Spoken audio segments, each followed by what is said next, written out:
Commerce Tourism Committee. It's a special meeting on Monday, the 9th day of April, 2012.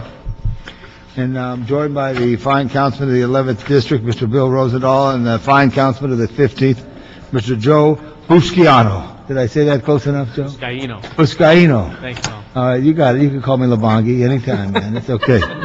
All right, so, Madam CLA, Yes. what is before us here?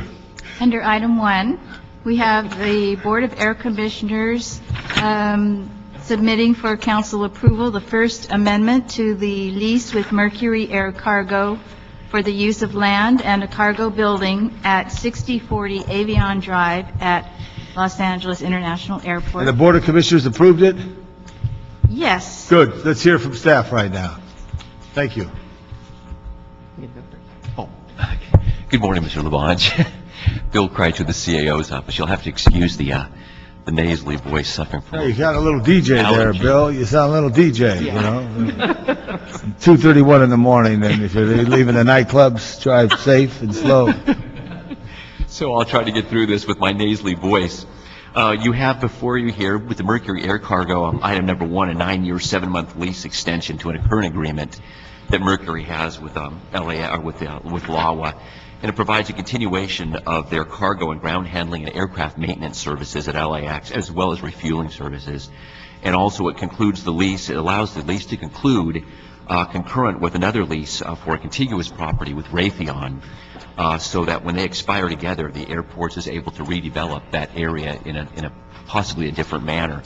So it helps those two contracts to conclude at the same time. It will generate for the first year approximately $4.3 million in lease payments to the airports. There'll be a retroactive payment of $332,546,000, and over the entire time period, there's actually a period of the lease. There'll be a $41.3 million lease payment or cumulative lease payments to LAWA. When does it expire? 2021. Yeah, Well, 21. if this is approved. Yeah, I got it. Yeah, that's got it. Good. Okay, any questions, Mr. Rosendahl? No, fine with me. I understand this is the largest refrigeration facility on the West Coast. Yes, it is. Pretty impressive. Yeah. How many people are employed here? I would have to defer to the airports on this one. You have to come up, Joe. Somebody has to come up. They don't have to come up. 450 450 says, employees. yeah. Thanks, Joe. Well, you got to hear it for the record, though. 450. I'm on the record there. Hi, my name is Joe Chiswick. I'm affiliated with Mercury Air Cargo. Approximately 450 people, depending on the day of the week. Good. So you have 450 one day, that high? I mean, In you that have one building. 450 people in one day working there? Yeah, different shifts and so It's a on. pretty good operation there. I'm very Good impressed, job. Very impressed. How are you doing, Joe, at Air Cargo? It's good. It's the tonnage is our business is mostly on the international side, and that business is off a bit as compared to 1 year ago. But there seems to be some increases that we've noticed in the month of March, and now going into April, we've got our fingers crossed. So, Good. Good. Yeah. Good. and what's interesting about that is that what we're seeing is more exports, which means that we're manufacturing a bit more here in this country, which is great. Good sign. Good sign. Thank you. Well, the interesting dynamic change, I think, in the last 20 years of Los Angeles International Airport is the 105 Century Freeway and the transformation of what was the charter, really there's just charter flights on the South Side Imperial, and now it's transformed to Air cargo. And then you talk to airlines, and it's 2/3 people and 1/3 in the belly cargo, and it's making the world go round. So CAO approves it, airport wants it. Good. We got it recommended by the man from the 15th, seconded by the man from the 11th, so ordered. Next item. Thank you. Thank you. Under item 2, the Board of Airport Commissioners submits for approval the second amendment to the operating agreement with New South Parking, which authorizes New South Parking to manage 13 public and employee parking lots and garages at Los Angeles International Airport and Van Nuys Airport. The proposed amendment would extend the current term of 5 years for an additional year and would provide an option to extend the term for a second year. That would be for a total term of 7 years. The amendment would increase the maximum expenditure limit by $48.5 million for total authorized contract amount that wouldn't exceed $170.7 million over the 7 years, and it would increase the hourly management fee by 6%, resulting in approximately $29 per hour at LAX and approximately $28 at Van Nuys. Thank you. The CLA basically stole my You- thunder. That's okay, but introduce yourself for the record, because I got a guy to the left of me, like to get it on the record. Bill Kreitz with the CAO's office. A couple things I will add to what the CLA mentioned is that this will allow a time to develop an RFP for these services. It will also allow them to develop a new parking strategy for LAX and for Van Nuys. They have a 4-point strategy that I mentioned in the report, and so it will allow them to do both of those things in addition to what the CLA had just mentioned. Any questions? Yes, I do. Mr. Rosendahl. Yes, good morning. Good morning. What is the status of the parking RFP? Will it go out before the end of the year? Denise Sample with Los Angeles World Airports. We currently have a RFP draft on the street for comment just for the CTA garages, and we anticipate that going out at the end of May, by the end of May. And we do anticipate the rest of the garages over the next year.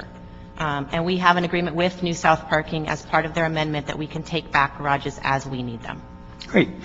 Have you been working with the labor community to address any potential impacts related to a reduction in staffing hours as either part of this contract extension or of the upcoming RFP? Both we have and New South Parking has. As we work through the strategy, we are keeping labor in the loop, yes. Okay, thank you. Thank you, Mr. Chair. Part of this, my great hope is that part of the strategy will include making the parking lots more user-friendly. Is that in the plan as far as adding technology?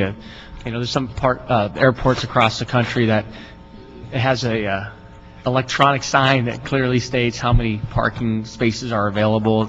We don't have that. Grove in the 4th District at 3rd and Fairfax. Right. You see that a lot, absolutely, in these commercial retail developments. But I'd like to see that in the LAX parking lots as well. Is that in the plan? Yeah, part of the RFP addresses that. We are requiring the new, whoever, or in New South Parking, whoever the new operator is, to upgrade the facilities to increase, to modernize them.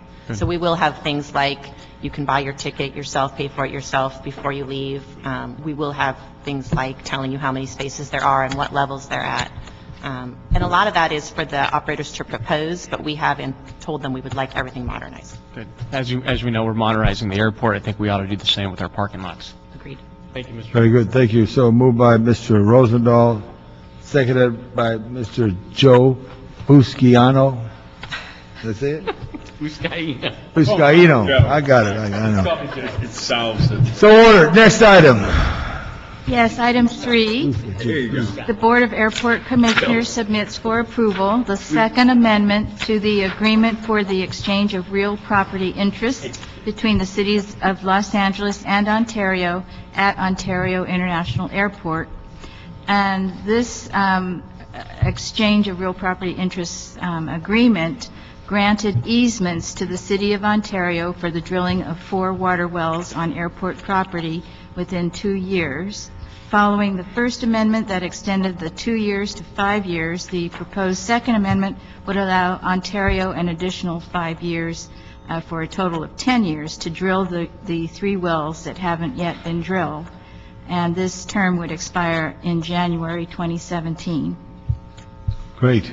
Mr. CAO. Bill Kreitz with the CAO.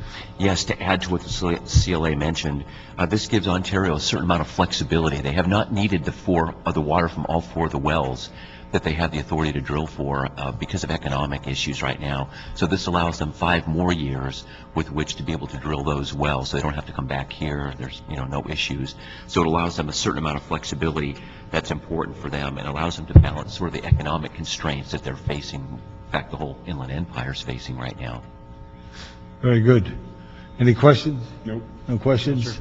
That's so ordered. Thank you. Unanimous. Next item. We're done. All right. Any public comment? Okay. No public comment. Everybody have a good day.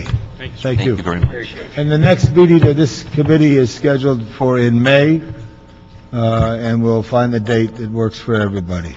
Thank you. See you all tomorrow morning. Thank you. See you. Take care. Joe, blue sky. Blue sky.